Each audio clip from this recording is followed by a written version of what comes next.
चुनावमा आए मैले भनेको छु म प्रचण्डको विरुद्धमा लड्छु चितवनमा। कमसेकम राष्ट्रपतिको मान मर्यादा चाहिँ रहन्थ्यो। आज लड्नुपर्छ। भोलि मर्छ गरिबको छोरो, नेताको एउटा छोरो मर्यो भने कुन चाहिँ मर्यो मलाई भनिदिनु त? कोही बोल्दैन। म एउटा बोल्ने हो, त्यस कारण मलाई हरेक ठाउँमा निषेध गरिदिए। गुखापत्रमा नो सुरेन्द्र केसी, कान्तिपुरमा नो सुरेन्द्र केसी, रेडियो नेपालमा प्रवेश निषेध, विश्वविद्यालयमा 37 वर्ष पढाए कुनै सेमिनारमा मैले भाग जनता बचाउने पैसा थियो। अब त्यो इलेक्सनमा ओलीजीको नाक बचाउनेतिर हामी लाग्न आयौँ। दिक्क बनाएर रात दिनको यो रोइलो भन्दा बरु भाँडमा जाए भन्नेतिर त हामी गइराखेका छैनौँ। जानेर नजानेर कहिलेकाहीँ के भारतमा पनि त्यो सुरक्षा कर्मीसँग भिडन्त गर्ने काम चाहिँ नगरिदिनु होला।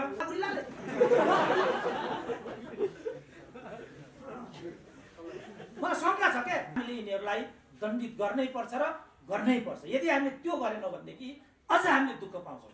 यसको फाइदा जसले यो देश सिद्ध्याउन चाहेको छ त्यसलाई मात्रै हुन्छ। किनभने कुलमानको पुनर्नियुक्ति हुँदैन।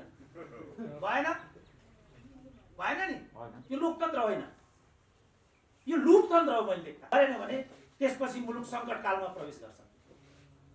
मुलुक सङ्कटकालमा प्रवेश गर्यो भने हाम्रा सबै अधिकारहरू कुण्ठित हुन्छन्।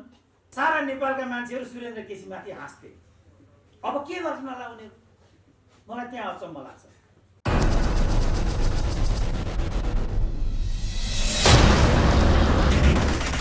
त्यो सन्दर्भमा एउटा कुरा सुन्थेँ कि म जनताले चाहिँ सुरुमा हेमवती नन्दन बहुगुणा आउँथे, जनता त्यहाँबाट प्रभावित हुन्थे। त्यसपछि इन्दिरा गान्धी आउँथिन्, त्यसबाट मान्छेहरू प्रभावित हुन्थे। लास्टमा अटल बिहारी वाजपेयी आउँथे, उनीबाट प्रभावित नहुने भन्ने त खोइ हुँदैन थियो। त्यसपछि मान्छेहरू भ्रमित हुन्थे। नेताहरूको कारखाना भनेको चाहिँ त्यो। आज पनि दुईटा नेताको कुरा सुन्दा ठ्याक्कै त्यस्तै भएको छ। पहिलो नेताले पार्टीको महाधिवेशन नै गर्न नसक्नेले कसरी संसदको निर्वाचन गर्न सक्छ भन्नुभएको छ। सत्य के भने महाधिवेशन नगर्नेमा सबैभन्दा बदनाम पार्टी त्यही नै हो। दोस्रो नेता आउनुभएको छ, यो प्रजातन्त्रको सबभन्दा राम्रो अभ्यास हो। यसबाट कुनै राज्यलाई बढी आर्थिक भार पनि हुँदैन। समृद्धि यति माथि गएको छ कि त्यो त साँच्चै भनौँ भने अभूतपूर्व छ। यो भन्नुभएको छ। यति सफेद ढाँट्नु भएको छ कि 6.5% ग्रोथ रेट भन्नुभएको छ। सत्य के हो भने 0.6% मात्रै छ अहिले। यो एडीबीको रिपोर्ट हो। मेरो 0.6। मेरो विचारमा यो ऋणात्मक हुन्छ यो। किनभने एउटा उद्योग खोलेको छैन, एकजनाले जब पाएको छैन, 1 रुपियाँ कसैको गोजीमा परेको छैन, कसरी समृद्धि हुन्छ? तर उहाँले क्लेम गर्नुभयो कि समृद्धि हुन्छ, त्यसमा भइराखेको हुन्छ। यसरी जनतालाई ढाँट्नु प्रजातन्त्र होइन। मैले उनीसँग यो सफेद ढाँट हो। प्रजातन्त्रको संस्कार पनि यो होइन। प्रजातन्त्रमा 3टा कुरा अनिवार्य हुन्छ। एउटा जवाफदेहिता, अर्को पारदर्शिता, तेस्रो योग्यता क्रम। अब प्रधानमन्त्री मध्यावधिमा जानुभएको कारण पार्टीभित्रको आन्तरिक खिचातानी हो भन्ने कुरा प्रष्टै छ। त्योभन्दा पनि महत्त्वपूर्ण कुरा चाहिँ के भने जो प्रचण्ड र केपी ओलीले यो पार्टी एकता गर्नुभएको थियो, यो रहस्यमय थियो, यो हठात थियो, यो अपारदर्शी थियो। यसले कुनै परिणाम दिँदैन। पछि गएर दिए पनि त्यो देश र जनताको पक्षमा जाँदैन। सारा नेपालका मान्छेहरू सुरेन्द्र केसीमाथि हाँस्थे। अब के गर्छन् होला उनीहरू? मलाई त्यहाँ अचम्म लाग्छ। किनभने सत्य यही थियो। उहाँहरूले यो पदको लागि गर्नुभएको विलासिता थियो। 3 वर्ष देशलाई उहाँहरूले दिग्भ्रममा राख्नुभयो। त्यसपछि आजको स्थिति आयो। संविधानको पनि कुरा यहाँ आयो। संविधानको धारै उहाँले नै उल्लेख गर्नु। लमै गरौँ बाबा, उहाँ त संविधानको कुनै धारामा मध्यावधिको चुनाव घोषणाको व्यवस्था छैन। कुनै धारामा यो छैन। यो किटानी कुरा हो। अब यो विषय अदालतमा जान्छ। अदालतमा गएपछि भर्खरै यो वामदेव प्रकरणमा नेपालको सर्वोच्च अदालतले 78 को 4 लाई उद्धरणमा ल्याएर सोही अवधिमा पराजित उम्मेदवार पनि नेपालको मन्त्री हुन पाउँछ भन्ने नयाँ भर्डिक्ट दिएको छ। 78 को 4 मा त्यसरी पराजित भएको उम्मेदवार मन्त्री हुन नपाउने भन्ने कुरा किटानी उल्लेख छ। तर सर्वोच्चले नै मिल्छ भनिदिसकेपछि अब प्रधानमन्त्रीको सिफारिसलाई अदालतले कसरी हेर्छ होला भन्ने गम्भीर प्रश्न छ। यदि वामदेवको यो प्रकरणलाई आधार मान्ने हो भने प्रधानमन्त्रीको यो सिफारिस अगाडि जान्छ। महिनाकै अन्तरालमा सर्वोच्च अदालतले यो निर्णय प्रक्रियालाई कसरी बदल्छ होला हामी रमिता हेरेर बसिराखेका छौँ। संविधानको धारा जुन जुन धारालाई घोषणामा प्रधानमन्त्रीले राष्ट्रपतिको तर्फबाट प्रयोग गर्नुभएको छ ती कुनै पनि धारामा मध्यावधि गर्ने सम्बन्धी व्यवस्था छैन। यो हिसाबले प्रधानमन्त्रीको सिफारिस बदरभागी हुने कुरा अवश्यम्भावी छ। तर वामदेवको प्रकरण हेर्ने हो भने यो बदरभागी हुँदैन। अब के हुन्छ होला यही नै प्रश्न हो अहिलेको। मैले देख्दाखेरि अदालतले प्रधानमन्त्रीको सिफारिसलाई सदर गरेन भने त्यसपछि मुलुक सङ्कटकालमा प्रवेश गर्छ। मुलुक सङ्कटकालमा प्रवेश गर्यो भने हाम्रा सबै अधिकारहरू कुण्ठित हुन्छन्, राजनीतिको सबै प्रक्रियाहरू अवरुद्ध हुन्छ। प्रमुख प्रतिपक्षको नेता यहाँ हुनुहुन्छ, प्रमुख प्रतिपक्षले के गर्छ होला त त्यस्तो बेलामा? अहिले पनि संवैधानिक परिषदको जुन कुरा छ, संवैधानिक परिषदको कुरामा प्रमुख प्रतिपक्ष असहमति भन्ने कुरा छ, तर भागभण्डाको प्रत्येक हिस्सामा उहाँहरूको प्रतिनिधित्व देखिन्छ। प्रमुख प्रतिपक्षले भागभण्डा भन्दा अर्थ खोजेकै हामीलाई सम्झना छैन। 2 वर्ष पुर्यो पोखराको भिसी पायो, अर्को 2 वर्ष पुर्यो अख्तियारको आयुक्त पायो, भित्रभित्र के कुराहरू पाएको होला, सबै कुरा पारदर्शी छैन, कसैको पनि भूमिका उपयुक्त भएन। तर त्यसको घानमा यो देश पर्यो। त्यो अधिकार उहाँहरूलाई थियो कि थिएन? नैतिक, संवैधानिक र राजनीतिक, यो प्रश्न हो आजको। मैले विश्वभरिका संविधान सभाहरूको खर्चको प्रणाली हेरेको छु। यत्रो ठुलो संविधान सभा संसारमा एउटा देशमा बाहेक अन्त कहीँ पनि मैले देखिनँ, जो 601 को संविधान सभा थियो। त्यसलाई उहाँले दुईपल्ट चाहिँ प्रयोगमा ल्याउनु भयो। त्यसले यति रकम खर्च गर्यो, त्यसले यति पैसा खर्च गर्यो, आज हामीहरू माग्ने भयौँ। शेरबहादुरले त 68 सदस्यसँग क्याबिनेट बनाउनु भयो। त्यसको कतिचोटि हाम्रो साउदजी पनि हुनुभयो होला। एउटा युवा नेता यो भन्नुपर्दा मलाई एकदम दुःख लाग्छ। पुस्तान्तरणको प्रश्न पनि यिनीहरूले आएर उभिन्छ। किन उहाँहरू चाहिँ 2 टर्मको सिस्टम गर्नुहुन्न? स्वतः बुढाहरू पाखा लागिहाल्छन् नि। एउटा नेता जन्मेदेखि मरुन्जेलसम्म नेता भइरहनु पर्ने, त्यसपछि उसकी स्वाग्नी नेता हुनुपर्ने, उसलाई नै लगेर राष्ट्रपति बनाउनु पर्ने, अनि परिणाम आएन भनेर हामीहरू तल रुने हुन्छ। यहाँ पाइन्छ परिणाम? यो कुनै लोकतान्त्रिक विधि हो? सफेद झुट हो। यो लोकतन्त्र होइन, यो लुटतन्त्र हो। मैले देख्दा लुटतन्त्र प्रजातन्त्र हुन सक्दैन। यसलाई जतिचोटि अभ्यास गरे पनि, जतिवटा मध्यावधि गरे पनि यसबाट लोकतन्त्रको शुद्धिकरण सम्भव छैन। त्यसकारण म अब अन्त्यतिर आउँछु। त्यो के भने फेरि मुलुक चाहिँ अप्ठ्यारोतिर गयो। लेखेर राख्नु होला, प्रधानमन्त्रीको यो सिफारिस सदर भएन भने मुलुक सङ्कटकालमा जान्छ। मुलुक सङ्कटकालमा गयो भने गृहयुद्धको पुनरावृत्ति हुन्छ। गृहयुद्धको पुनरावृत्ति भयो भने फेरि मार्ने मर्ने प्रक्रिया सुरु हुन्छ। त्यसको फाइदा कसलाई? यसको फाइदा जसले यो देश सिद्ध्याउन चाहेको छ त्यसलाई मात्रै हुन्छ। र हामी सबै त्यसका साथी हौँ। हामी कसैले ठिक भूमिका खेलेको छैन। कसैको नाम नलिउँ, त्यो कुरा सही हुँदैन।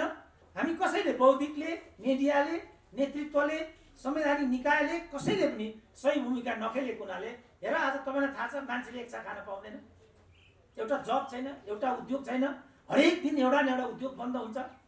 लोकतन्त्रको सबभन्दा राम्रो कुरा यही हो भन्ने नेताजीहरू हामीसँग एक मात्रै भए पनि खप्नुहुन्थ्यो, एउटा मात्रै प्रधानमन्त्री भए पनि खप्नुहुन्थ्यो, एउटा मात्रै मन्त्री भए पनि खप्नुहुन्थ्यो। घर घरमा मन्त्री छन्, टोल टोलमा प्रधानमन्त्री छन्। त्यो सबलाई हामीले बोक्नुपर्नेछ। 31 करोडको त प्रधानमन्त्री निवासमा चिया खर्च मात्रै भएको भन्ने छ यो 1 वर्षमा। 31 करोडको त्यो सबै हाम्रो पैसा हो। मध्यावधि हुन्छ, त्यो सबै हाम्रो पैसा हो।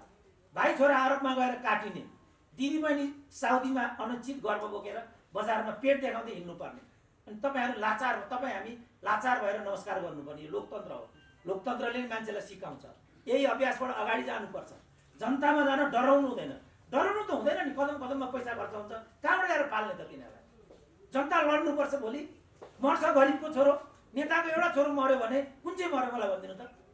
मर्छ त उही रोल्पाको मगर, उही जुम्लाको खस, उही मधेसको एउटा निरीह मान्छे। नेता दिल्लीमा बसेको हुन्छ, बालाटारमा सुरक्षा ल्याएर बसेको हुन्छ। यहाँ हामी लडाइँ भिडाइ गर्छौँ, अनि यसको फाइदा कसलाई हुन्छ? यसबाट कसले के पाए आजसम्म? योमा हामीले चासो व्यक्त गर्नका लागि यसरी तपाईँहरू नगर्नुहोस् भन्ने हाम्रो अभिप्राय हो। यो नगर्नुहोस् तपाईँहरू। अनेक पटक यही हिसाब गरेर मध्यावधिको व्यवस्था नगरेको छ। यो हामीले बनाएको होइन नि, उहाँहरूले नै बनाउनु भएको। मध्यावधिको व्यवस्था संविधानमै नराख्नुको कारणै यही हो नि त। हरेक प्रधानमन्त्रीले मध्यावधि गरेको छ, गिरिजाबाबुले गरेको छ, हाम्रो मनमोहन अधिकारीले गरेको छ। मनमोहन अधिकारीको वास्तविक हर्ताकर्ता माधव कुमार नेपाल हो। उहाँले नै त्यो मध्यावधिको लागि अभिप्रेरित गर्नुभएको छ। अहिले उहाँहरू नै भन्नुहुन्छ केपी ओलीले यो चालेको कदम सही भएन। आफूले गर्दा जे पनि सही हुने, अरूले गर्दाखेरि केही पनि सही नहुने भने यो लोकतन्त्र हो? यो यस्तो लोकतन्त्र हुन्छ? लोकतन्त्रमा त अर्कालाई पनि मान्न सक्नुपर्छ र त्यसलाई दृष्टान्त बनाउन सक्नुपर्छ। त्यहाँबाट पो लोकतन्त्र परिष्कृत भएर जान्छ। शुद्धिकरणको प्रक्रिया भनेको त्यो हो। डेमोक्रेटाइजेसनको प्रोसेस भनेको चाहिँ त्यो हो। कसलाई के मन लाग्छ, कसलाई के मन लाग्दैन, कसरी डेमोक्रेटाइजेसन हुन्छ? त्यो डेमोक्रेटाइजेसन होइन। त्यो भएको हुनाले हामीले जे अभ्यास गरिराखेका छौँ। अब क्लियर के भयो भनेदेखि काङ्ग्रेस पार्टी मात्रै हो, डेमोक्रेटिक पार्टी होइन। नेकपा राजनीतिक पार्टी मात्रै हो, कम्युनिस्ट पार्टी होइन। त्यसकारण प्रजातन्त्रको आदर्शलाई पनि हामीले शुद्धिकरण गर्न सकेनौँ, संस्थाकरण गर्न सकेनौँ। कम्युनिस्ट मात्रै भन्यो, कम्युनिस्ट ध्येयलाई हामीले जीवन दर्शन बनाउन सकेनौँ। त्यो सबै कुराको दोष, जिम्मेवारी, त्यसको पीडा चाहिँ आम जनताले बेहोर्नु पर्ने भयो। हामीले यसको विरुद्धमा आवाज उठाउनु पर्छ।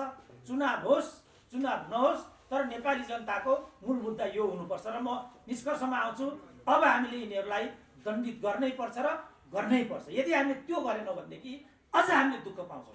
दुःखको बाटो हाम्रो नियति हुनुहुन्न।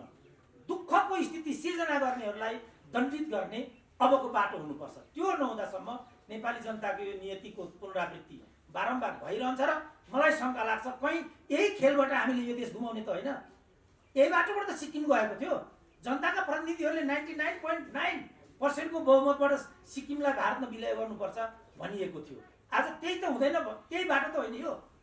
दिक्क बनाएर रात दिनको यो रोइलो भन्दा बरु भाँडमा जाए भन्नेतिर त हामी गइराखेका छैनौँ। जानेर नजानेर कहिलेकाहीँ के गर्दैछु भन्ने मान्छेलाई थाहा हुँदैन अरे। दिपेन्द्रले आफ्नो बाबुलाई गोली हान्दासम्म गोली हान्ने कुरा उनलाई थाहा थियो। त्यसपछि के हुन्छ भन्ने कुरा दिपेन्द्रलाई थाहा थिएन। त्यसपछि के भयो हामी देखिराखेका छौँ। कहिलेकाहीँ मान्छेले आफूले गरेको कर्मको बारेमा पनि ठिक आकलन गर्न सकिराखेको हुँदैन। आज हामीहरू त्यहाँ छौँ। त्यसकारण सुविचारित ढङ्गले आफ्नो खुट्टामा उभिएर आफ्नो नियतिलाई हेर्ने कोसिस गरौँ।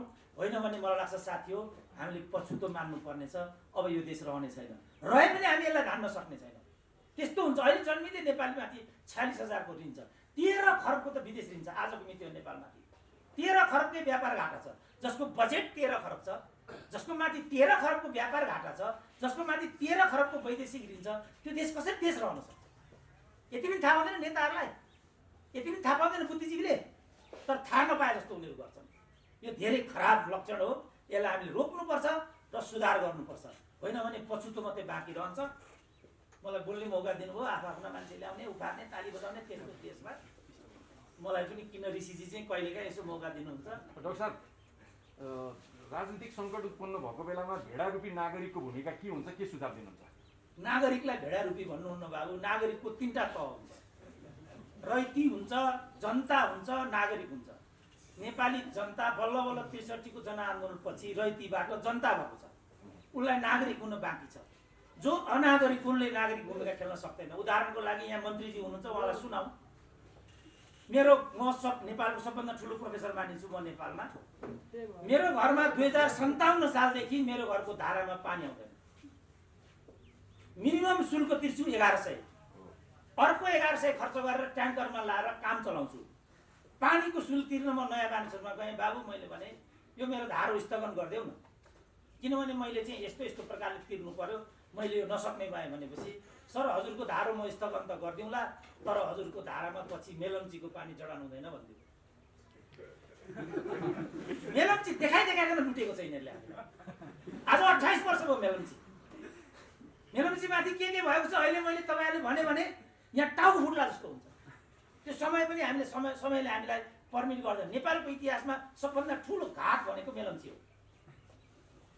अन्तिम किस्ता 36 करोड भुक्तानी गर्न बाँकी थियो। त्यो किस्ता भुक्तानी गरिसकेपछि त्यसको खेल सिद्धिने हुनाले जबरजस्ती सीएमसी कम्पनीलाई यहाँबाट हटाइयो, लकेटियो। त्यो भागेर उता गयो। त्यसका अनेक कुराहरू तपाईँ भन्यो अहिले रुन थाल्नुहुन्छ। म त्यतातिर जान्न, तपाईँलाई म रुवाउन चाहन्न। त्यस्तो स्थिति त्यहाँ थियो। त्यसपछि नयाँ ठेक्का त्यसमा टेन्डर गरियो। 2 अरब 52 करोडमा नयाँ ठेक्का हो। भरे के रहेछ भने त पानी व्यवसायीहरूको 4 अरबको खेल हुँदो रहेछ काठमाडौँमा। त्यसको लागि यो मेलम्चीको यस्तो नाटक गरिएको रहेछ। कति लज्जास्पद कुरा छ। कोही बोल्दैन। म एउटा बोल्ने हो, त्यस कारण मलाई हरेक ठाउँमा निषेध गरिदिए। गोरखापत्रमा नो सुरेन्द्र केसी, कान्तिपुरमा नो सुरेन्द्र केसी, रेडियो नेपालमा प्रवेश निषेध, विश्वविद्यालयमा 37 वर्ष पढाएँ, कुनै सेमिनारमा मैले भाग फोटोसमा पाइरहनु भएको बिचरा एउटा ऋषि धमलाले कति गर्नु, कहिले कोरोना हुने हो केही ठेगान छैन।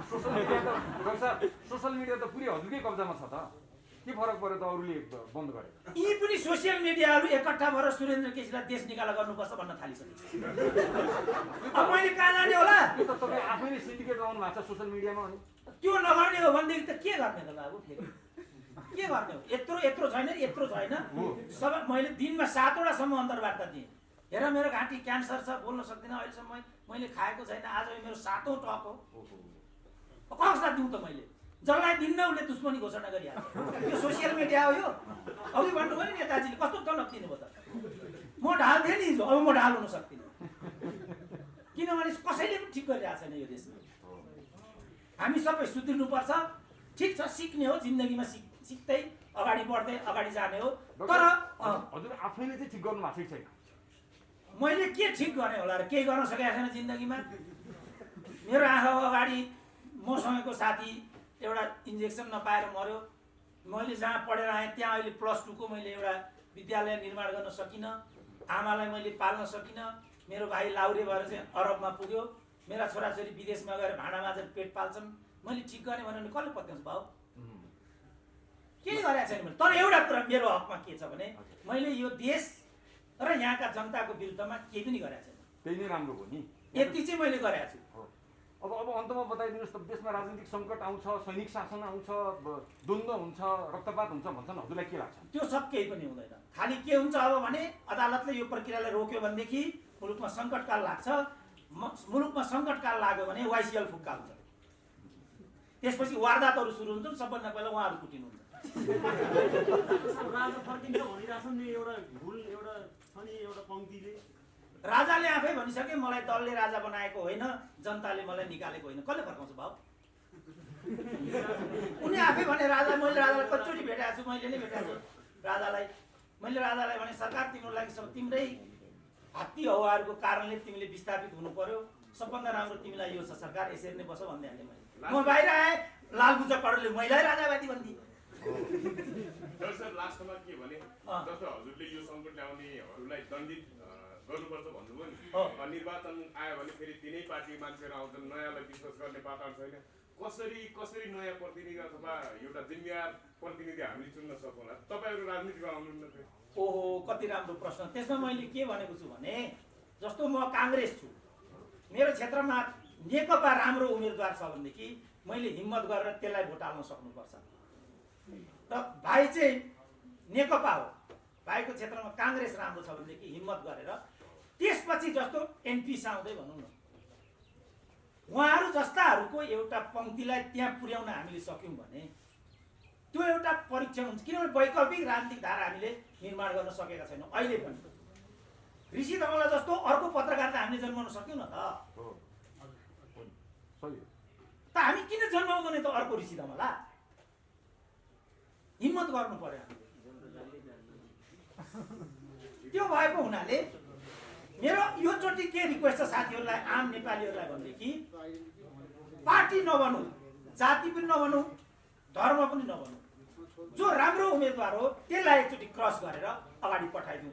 त्यस्ताको 20% हाउसमा पुग्यो भने केही हुन्छ कि? तत्काल विकल्प दिन सक्ने स्थिति। जस्तो म चुनावमा आएँ, मैले भनेको छु म प्रचण्डको विरुद्धमा लड्छु चितवनमा। मलाई मुगली काट्न त दिन्छन् होला गुरिलाले?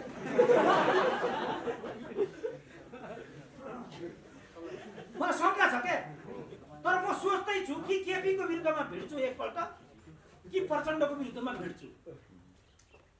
जुन बेला ज्ञानेन्द्र साईलाई त्यहाँबाट भाटाले हानेका थिए, त्यो बेला एउटाले यो केटालाई किन कुटेको त कसैले भनेको मैले सुनिनँ। भन्यो कसैले? त्यो त ठकुरीको छोरो र छोरा मात्रै ढाड सोझो लिएर यहाँसम्म आइपुग्यो। हामी जस्तो भए त ती सकिन्थ्यो। किन यसो गरेको त एउटा छोरो बहादुरले भनेन त घाँटे यो देशमा? त्यसकारण हाम्रो भनेको स्याडिस्ट देश हो। हामी परपीडक छौँ। अरू लड्दाखेरि हामी हाँस्छौँ।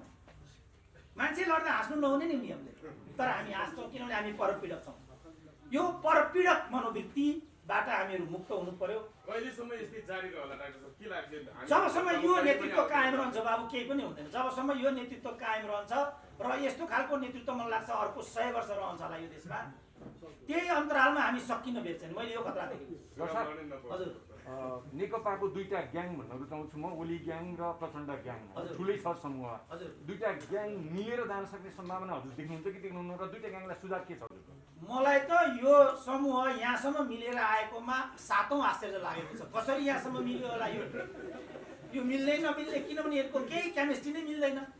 एउटा सशस्त्र युद्धबाट आइराखेको छ, अर्को शान्तिपूर्ण संक्रमणबाट आइराखेको छ। भेटुने दूरी नै छैन। कान्तिपुर र गोर्खापत्र मिल्छन् बाबु कहिले? के छ उपाय?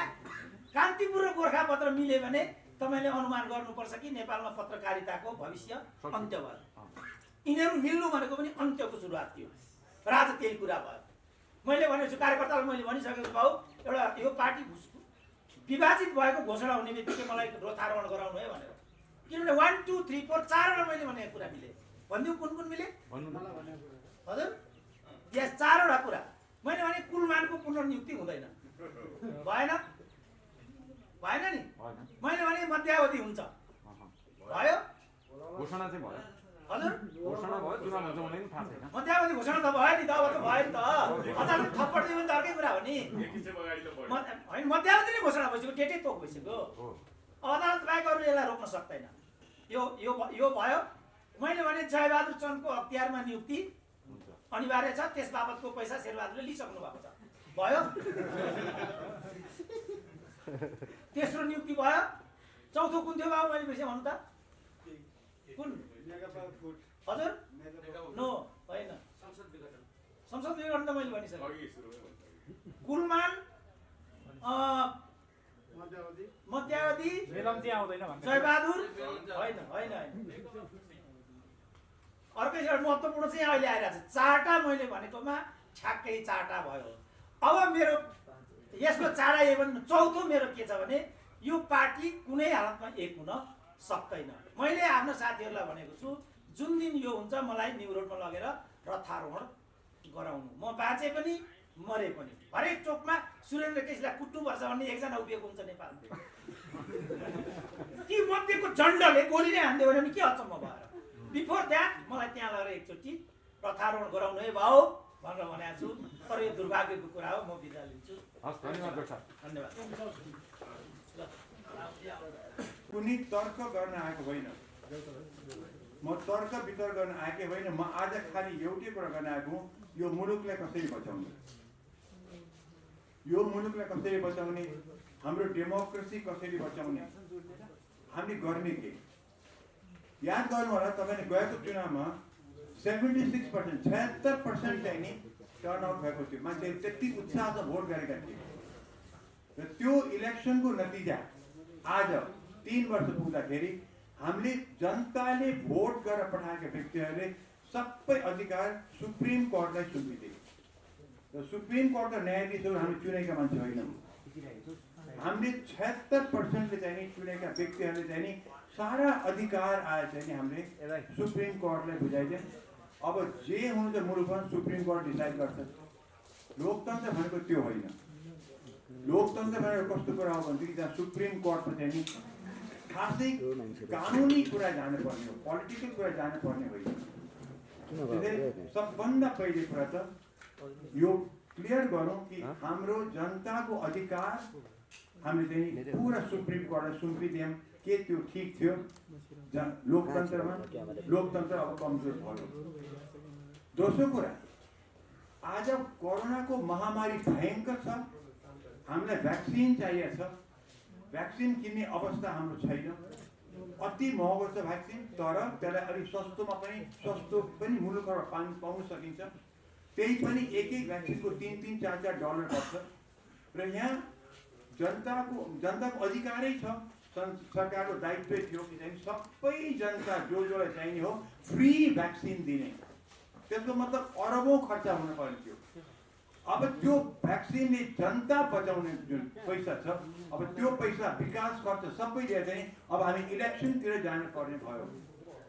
3 वर्ष नपुग्दै अब 2 वर्षमा इलेक्सन जाने त्यो पैसा जुन जनता बचाउने पैसा थियो अब त्यो इलेक्सनमा ओलीजीको नाक बचाउनेतिर हामी लाग्न आयौँ। यो अहिले इलेक्सन कुनै हालतमा हुन हुँदैन, पैसाको कुरा मात्रै हेर्ने हो भने हुन हुँदैन। हामीसँग मान्छे बचाउने मैले आज मलाई कुनै पोलिटिकल पार्टी या कुनै नेताको चाहिँ मलाई के अस्तित्व जोगाउनु छैन। मेरो पहिले जनता बचाऊ। आज सबभन्दा ठुलो शत्रु भनेको चाहिँ नि प्रचण्ड ओली होइन, शत्रु भने कोरोना हो। त्यसलाई बचाउनको हामी अगाडि बढ्न सक्नुपर्छ। त्यो पैसाकै कुरा हो यो। त्यसैले ओलीजीले जुन आज गर्नुभयो संसद विघटन गरेर त्यसपछि इलेक्सनमा जान्छु भन्नु, यो कदम बिल्कुलै गलत छ। ओलीजीले कतिपय कदम 3 वर्षमा ठिक गर्नुभएको छ, बेठिक गर्नुभएको छ। मैले ठिकलाई ठिक भनेको छु, बेठिकलाई बेठिक भनेको छु। कतिपय उहाँको कुराहरूमा मैले बचाएको छु। तर यो कदम चाहिँ नि डेमोक्रेसीको लागि पनि खतरा, जनताको लागि पनि खतरा। मेरो जनताको बाँच्न पाउने अधिकारमा जुन पैसा आउनु पर्यो त्यो चाहिँ हामी इलेक्सनतिर लग्दैछौँ। र त्यो इलेक्सनतिर केको लागि? त्यही नेताहरू छन् जो इलेक्सनमा लड्नेछन्, त्यही पार्टीहरू चाहिँ इलेक्सन लड्ने, जितेर आउने पनि फेरि यिनै हुन् जसले हाम्रो अहिलेको अवस्था ल्याएको छ। चेन्ज छैन, मान्छे उही हुन्, इलेक्सन भएर आउने त्यही व्यक्तिहरू हुन् भनेदेखि के काम लाग्छ? फेरि इलेक्सन आयो, जित्यो, आखिर हुने त यही रहेछ नि त। 2/3 सरकार बनाउँदाखेरि पनि यो अवस्था छ भनेदेखि अनि अब आउने चाहिँ नि चाहे त्यो 1/3 होस् कि 5/3 होस् कि 3/3 के मतलब हो हामीलाई? आखिरमा मान्छेको मन चेन्ज नहुँदासम्म के हुँदो रहेछ? गलत, बिल्कुल गलत। अब ओलीजीले त गलत गरे ठिक छ, तर राष्ट्रपतिको त्यत्रो ठुलो गलत कसरी हो? राष्ट्रपतिले कमसेकम आफ्नो पदको मर्यादा राख्नुको लागि, आफ्नो पद बचाउनको लागि, आफ्नो मान बचाउनको लागि पनि त्यो ओलीजीले पठाएको प्रस्ताव राख्नु पर्थ्यो। केही दिन सर्वोच्चमा पठाउनु पर्थ्यो, जुन पहिले राजा वीरेन्द्रले गरेका थिए। राजा वीरेन्द्र जोसँग अधिकार थियो, राजा थिए, उनले पनि सुप्रिम कोर्टमा चाहिँ यस्तो अवस्था आउँदाखेरि सुप्रिम कोर्टमा सोधेका थिए र सुप्रिम कोर्टको आदेश उनको चाहिँ निर्णय आएपछि आफ्नो काम गरेका थिए। आज विद्या भण्डारीले एक छिनमा पास गरिदिने, आफ्नो सल्लाहकारसँग गरेर हुँदैन। यो त सुप्रिम कोर्टले चाहिँ नि त्यहाँ सुत्नु पर्ने, सोधे कमसेकम राष्ट्रपतिको मान मर्यादा चाहिँ रहन्थ्यो। त आज प्रेसिडेन्ट कम्प्लिटली मुसिए। हुन त विद्या भण्डारी कम्प्लिटली चाहिँ पोलिटिक्समा एकदम मुसिया हुन्, तर अहिले आए चाहिँ राष्ट्रपतिको पदै चाहिँ खत्तम भयो। सो यो यति ठुलो गल्ती भएको छ। अब कुरा आउँछ ओलीजीले चाहिँ यो जुन गर्नुभएको छ, अब भइगयो। भोलि चाहिँ नि सुप्रिम कोर्टले अब के गर्छ भन्ने कुरा आउँछ। सुप्रिम कोर्टले अर्को उपाय नै छैन। सुप्रिम कोर्ट कसैको दबावमा छैन भनेदेखि, सुप्रिम कोर्टले विशुद्ध न्याय हेर्ने हो भने, सुप्रिम कोर्टले राष्ट्र हेर्ने हो भने, उसले संविधान हेर्ने हो भने उसले उपाय नै छैन। उसले कुनै हालत पनि यो संसद विघटन गर्न दिन हुँदैन। किनभने सुप्रिम कोर्टले हेर्छ के भनेदेखि लेटर अफ द ल, संविधानमा के लेखिया छ, त्यो लेखिएको मर्म के थियो, लेखिया र मर्म त्यो बेलाको नेपालको हो। आजको परिस्थिति चेन्ज हुन सक्छ र सुप्रिम कोर्टले गर्दाखेरि लेटर अफ द ल पनि हेर्ने, कानुन पनि हेर्ने, मर्म पनि हेर्ने, तर मुलुक बचाउनेतिर पनि सुप्रिम कोर्टले हेर्नै पर्छ। मुलुकको जनताको लागि हो सुप्रिम कोर्टले काम गर्ने। खालि त्यो लेटरमा के लेख्छ, त्यो लेटरमा मात्रै के लेखेको हेर्नु त कुनै पनि लेखनदासले पनि त्यसको निर्णय दिन सक्छ। एउटा मामुली कोर्टको लेखनदासले पनि संविधानमा यो लेखेको छ यही नै गर्नु भन्छ, तर यो संविधानमा चाहिँ अधिकार छैन। जस्तो सुकै चाहिँ नि तर्क वितर्क दिए पनि यो संविधानमा चाहिँ अधिकार चाहिँ छैन। त्यसैले अधिकार नभएको कुरा यहाँ भएको छ र यसमा सुप्रिम कोर्टले कुनै उपाय नै छैन। मुलुक बचाउने हो भनेदेखि सुप्रिम कोर्ट अरू डिसिसन गर्न सक्दैन। उसले यो संसद भङ्ग गर्नु हुँदैन। किनभने गर्यो भनेदेखि अनि समस्या आउँछ। अब अर्को कुरा के होला, सडकमा जुलुसहरू निस्कियो, सडकमा चाहिँ नि नाराबाजी भएको छ, ठिक छ, आपत्ति छैन। तर कोरोनाको टाइम छ, कोरोनाको टाइम यतातिर पोलिटिक्स गर्दाखेरि चाहिँ कतै कोरोनाले हामीलाई भसक्क नपारोस्, त्यो पनि एकदम महत्त्वपूर्ण कुरा। जुलुस निकाल्ने व्यक्तिहरूले जो दलका नेताहरू छन् जुलुस निकाल्यो ठिक छ, तर दूरी मेन्टेन गरेर मास्क लगाएर कोरोनाको मर्यादा राखेर कोरोनासँग बसेर जुलुस निकाल्छ आपत्ति छैन। तर मेरो अनुभवमा, मेरो 36 सालदेखिको अनुभवमा चाहिँ नि जुलुसहरू निस्किँदाखेरि तोडफोड हुन्छ। त्यति मात्रै होइन, सुरक्षा कर्मीसँग भिडन्त हुन्छ। अब हेर्नुहोस्, जो सडकमा उत्रिएका छन् पोलिटिकल पार्टीका क्याडरहरू, उनले स्वेच्छाले उत्रिएका छन्। स्वेच्छाले मुलुकलाई कोरोनाले जस्तो पार्छ उनले निस्किँदाखेरि त्यो मलाई थाहा छ। तर त्यो बिचरा सुरक्षा कर्मीहरू जो हुन्छ भिडन्त गर्न जानुपर्छ, तिनको के दोष? हामी सुरक्षा कर्मीलाई किन चाहिँ यस्तो चाहिँ समस्या पार्ने? त्यसैले यो जो सडकमा उत्रिनुहोस् आपत्ति छैन, तर कुनै हालतमा पनि त्यो सुरक्षा कर्मीसँग भिडन्त गर्ने काम चाहिँ नगरिदिनु होला। किनभने त्यो बिचरा सुरक्षा कर्मीहरूको कुनै यसमा हात छैन। उनलाई उनको परिवारले चाहिँ कोरोनाले ध्वस्त पार्ने काम हामी नगरौँ। ती गरिब छन्, तिनलाई सरकारले हेर्नेवाला पनि छैनन्। त्यसरी चाहिँ नि हामी जनताले हेर्नुपर्ने छ। र अर्को कुरा तपाईँले भन्छ जो सडकमा उत्रिएका छन् अलिकति संयम राख्नुहोस्। आखिरमा यो त गएर टुङ्गिन त सुप्रिम कोर्टमै हो। यो सडकबाट आजको दिनमा सडकबाट टुङ्गिने कुरा होइन। त्यसले धैर्य गरौँ। हामी साङ्केतिक जुलुस निकालौँ, साङ्केतिक नाराबाजी पनि गरौँ, तर सुप्रिम कोर्टको छिटोमा छिटो चाहिँ निर्णयलाई पर्खौँ।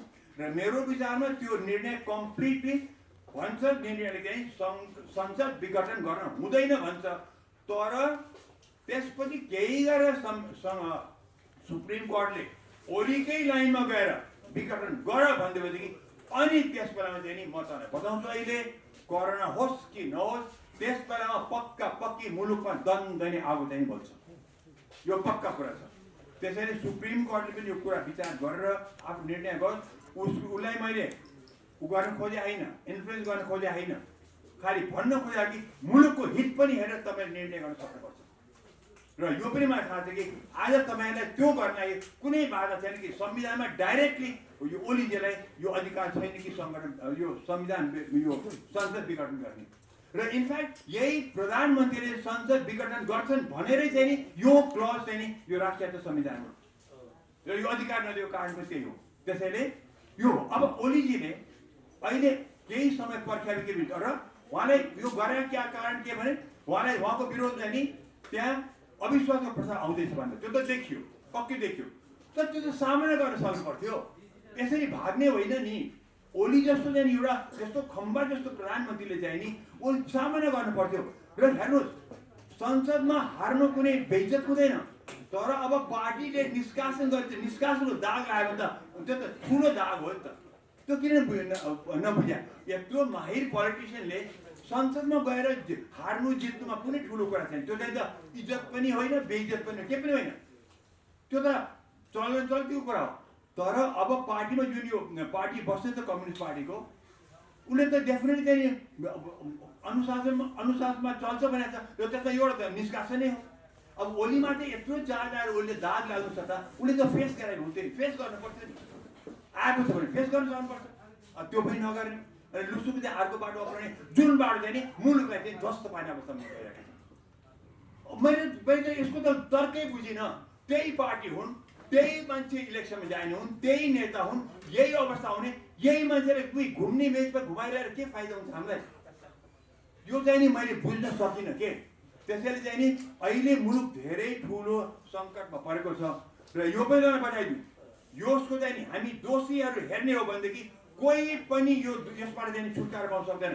कम्युनिस्ट पार्टीको कुनै माथिल्लो तहको नेताले चाहिँ नि यसमा छुट पाउन सक्दैन। यो सबै दोषी छन्, चाहे प्रचण्ड हुन्, चाहे माधव नेपाल हुन्, चाहे झलनाथ हुन्, चाहे जो हुन्, ग्याङ अफ 4 हुन् कि ग्याङ अफ 5 हुन्, 6 हुन्, मतलब छैन, उत्तिकै दोषी छन्। किनभने यो अवस्था ल्याउनुमा यिनी सबै चाहिँ दोषी छन्। बढी दोषी चाहिँ को? आजको दिनमा संसद विघटन गरेको हुनाले ओली नै दोषी हुन्, तर यो अवस्था निम्ति आउनुमा चाहिँ नि यी सबै पनि दोषी छन्। प्रक्रियामा यो आजै युद्ध पुग्नुमा पनि दोष छैन। किनभनेदेखि एउटा बताउँ, हरिणलाई पनि बाघले लखट्दै गयो भनेदेखि एक पोइन्टमा पुगेपछि जब हरिण थाहा छ कि म मर्छु भने परेपछि उसले पनि थाहा छ मर्छु भनेर पनि उसले सिङले चाहिँ बाघमाथि अट्याक गर्छ। र ओलीले चाहिँ घ्याक्दै ग्याङ अफ 4ले घ्याक्दै ल्याएर चाहिँ त्यो भित्तामा पुऱ्याएपछि उसले चाहिँ हरिणले गएर बाघमा अट्याक गरेको। तर ओली जस्तो माहिर पोलिटिसियन, मैले जहिले पनि ओली जतिको यो राजनीतिक नेपालमा छँदै छैन आजको दिनमा। सबै नेता एकातिर आफ्नो ओली, एकातिर आफ्नो ओली नै उसकै नै भारी हुन्छ पल्ला भनेको जहिले पनि मैले भनेको थिएँ। र त्यो मैले देखेँ अस्तिको दिनमा जब ओलीजी प्रचण्डको घरमा गए, बादललाई भेट्न गए, त्यो लास्ट डे थियो ओलीजीको चुलीमा पुगेको राजनीतिक माहिरपन त्यो चुलीमा थियो। जब भोलिपल्ट संसद विघटन गरे त्यो त्यहाँदेखि गन्दराङ गुन्द्रुङ गयो। जस्तो प्रचण्डलाई मैले एक जमानामा प्रचण्ड नै भन्थे, जब इलेक्सन चाहिँ उनको चाहिँ पक्षमा जान आँटेन, राति 2 बजे चाहिँ उनले चाहिँ म मान्दिनँ भने उनी चकनाचुर भएका थिए। ओली मेरो उसमा चाहिँ माहिर पोलिटिसियन, त्यो दिनसम्म कस्तो गजब गरे। प्रचण्डलाई पनि ओहो ओली त अब गले बिते खत्तम भए, म कहाँ चाकरी गर्न आए, बादल कहाँ गए, वामदेवलाई यो आश्वासन दिए, सबैलाई ओ यस्तो चक्री ओली त खत्तम भएछ बिचरा भन्ने अवस्था पुऱ्याएर भोलिपल्ट सबैको ठ्याक्कै खत्तम गरे। त्यो भन्दा ठुलो चलाकी कुनै हुनै सक्दैन। यो त राजा महेन्द्रले गरेको कुरा जस्तो बताउँछ मलाई। जब राजा महेन्द्रले पुसको जो 17 साल गरेका थिए नि, त्यस बेलामा सुवर्ण शमशेर राजाको नजिक थिए। सुवर्ण शमशेर चाहिँ कलकत्ता जानु थियो र सुवर्ण शमशेर कलकत्ता जानु थियो कुन दिन हो, र त्यो सुवर्ण शमशेरलाई राजाले चाहिँ अब अलि माया गर्ने के भन्नु, तिमी कहिले जाने कलकत्तामा सोधे। सरकार म चाहिँ पुसको कति गर्थेँ, होइन काम गर्नु त गइहाल्न भने उसलाई 7 दिन अगाडि भगाइदिए। बिपीले चाहिँ नि, अनि बिपीको चाहिँ नि पुसको कति 2-3 दिन अगाडि चाहिँ नि गतेको उसलाई बाहिर जानु थियो, नेपाल काठमाडौँ बाहिर जानु थियो। राजाले के भन्यो, त्यो दिन त खराब छ, तिमी नजाऊ त्यो दिन, त्यो पर्खान भनेर कति माया गरेर देखाए, भोलिपल्ट खत्तम पारिदियो। यो यहाँ ओलीले पनि एक्ज्याक्टली त्यही गरेको। मैले पनि त्यो दिनसम्म ओलीजी माहिर पोलिटिसियन, भोलिपल्ट जब संसद विघटन गरे, चकनाचुर पारे, आफ्नो इज्जत पनि गए, नेपाललाई पनि एकदम ठुलो सङ्कटमा पारे। त्यो अवस्था के भने के चाहिन्छ के सोधाएन मैले होइन, इलेक्सनमा जानै सक्दैन, जानै हुँदैन, के कुरा गरे भने सुरुमै भन्थेँ नि, इलेक्सनमा जाने कोरोनाको लागि पैसा म छुट्टा भ्याक्सिनको लागि कि म आज इलेक्सन लड्न जाउँ। म यी पोलिटिसियनलाई यही आउने हुन् चुनिएर, यही पार्टी हुन्, यही नेता हुन्, यही अवस्था हाम्रो घुम्ने मेजमा अन्धो मान्छे बनाएर भइसक्यो यहाँ त। यदि सुप्रिम कोर्टले संसद पुनर्स्थापना गरिदिएन भने के देशमा राजनीतिक सङ्कट उत्पन्न हुन्छ, सङ्कटकाल लाग्छ? सङ्कटकाल त कुनै पनि लाग्दैन। अब ओलीजीको हातमा के छ भनेदेखि, या त उनले चाहिँ सुप्रिम कोर्टले भनेको कुरा मानेर खुसुक्क चाहिँ नि सन्यास, आखिर नै सन्यास लिनुपर्छ सबै। अब ओलीजीको चाहिँ पोलिटिकल करियर त धेरै छैन, न त यिनीको यतापट्टि स्तरका पनि प्रचण्ड छ, अब सबै सन्यास लिनै पर्छ चिर्मे। अब युवालाई छोड्नुपर्छ। अब यिनीहरू चाहिँ यो जसले यो हाम्रो यो अवस्था ल्याए, अब यिनले चाहिँ अब यो माथिका यता कम्युनिस्ट पार्टीका प्रचण्ड हुन् कि माधव नेपाल झन्, यी सबै अब सन्यास लिनै पर्छ।